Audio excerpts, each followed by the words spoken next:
Today we're cooking mussels. I'm Zachary Fowler and you're watching the Catch and Cook Kitchen. The other day we were up in Searsport, Maine with the Wooded Beardsman. We were going after clams and we ended up having a hard time finding them initially. There's one. So after digging around a bit, we decided to switch gears when we found these beautiful little mussels. There they are. 2 inches, which on my thumb, should make a tattoo. There we go. Pull those off the rocks. Check to see if they're 2 inches. That's like 3. So we're gonna clean these up, show you how to pick the good ones from the bad ones, and make a very simple recipe that you're not gonna wanna miss. First thing, to clean them up, let's get them into the water. First thing you wanna do as you're going through them is you're gonna pick out the good ones from the bad ones. To tell if they're good is if they're opened and they don't close back up, they're no good. See, that one closed right up. It's definitely good. But right now they all look so fresh and so good, and I was very careful when I picked them to pick the best looking ones. I'll throw my little sprinkler on here. And I'm just gonna go through real quick and just take a brush. And this will mean less grit in them when I cook them up. You'll see off the side of it, there's this little thing called the beard. Give it a pinch and give it a good solid tug and that pulls it free. I lost my beard! You know you did a good job when it pulls free and you can see that little bit that was attached inside of them there. And I know it sounds weird to say, but I really miss my beard. It's not gonna hurt you if it's still on it when you cook it, but otherwise when you do cook it, when it's open and it's sitting there, that will be inside. It's like eating a piece of dried grass. That just kind of ruins the experience, especially if you're sharing this with somebody who's not really into seafood. So you might notice as I'm cleaning these that, well, this one's pretty clean. It just came out that way, just to start with. But then there's other ones like this that have barnacles on them. That doesn't change the flavor whatsoever, but if you did want to, for aesthetics wise too, it doesn't take much to scrape off the barnacles with a sharp or maybe even a dull knife, because you don't want to use your nice sharper knives. There we go, our mussels are all ready, and for this step we got the red cooking wine, a little better than bouillon chicken stock, garlic, and shallots. I like to chop it and smash it. Makes kind of a big mess, but really gets that flavor popping. We're gonna do some diced shallots because we want to get it in the shells as they're opening up. Move that stuff to the side, and we'll grab the induction here. Olive oil in the bottom, some of that in there. Press start. Just gonna brown these really quickly. Once they've cooked for a second, put the garlic in as well.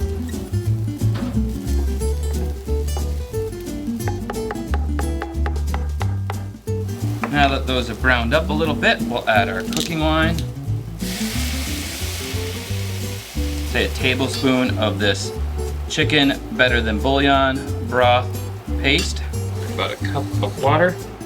And maybe just a dash of more regular salt. A good bit of pepper. Oop. And if you're not making a mess, you're not having fun.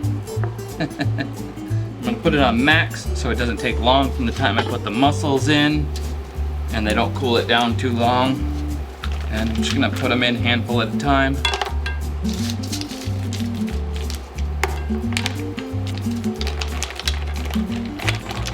And cover them up.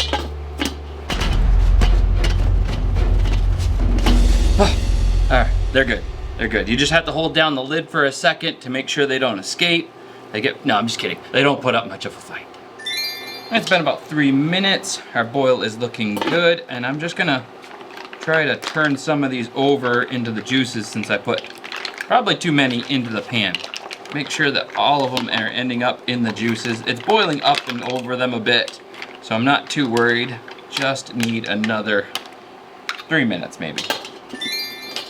There we go, it's been another 3 minutes, and we're giving one more little turn as much as possible. There we go, and we are good to go. Those look so good. I'm just gonna dish some of these out, turn these off, add the little pièce de resistance, which is parsley, and to make it a real home run, we got the Parmesan and a baguette. Just chop up some of this parsley. Oh, nicely finely chopped. Sprinkle that down into there. Get it right down the throat of every single one of those. can. Our only shot is right down the throat. Boom. And then we got our Parmesan. Fine little shreds of that. They're still hot. It's gonna kind of melt into some of the outer shells, and once again, get right down the throat of a couple of those. And then we got our baguette. Here, do we have a fancy knife for doing this? Maybe this guy? Let's see if this guy does it. That does a pretty good job. Here, put some of that on the edge there. Does that not look amazing?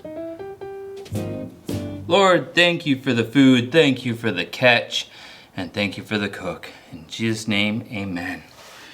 All right, let's give it a go. Dribble a little bit of that, oh goodness, right into there. Mmm. So good. So good. So simple, and yet so delicious. I'll slap a little butter on a piece of baguette. Just shuck it out of the shell with one finger, pops right out, and and if you toast your baguette, it's even better. Come over here, come over here, over here. Go for it.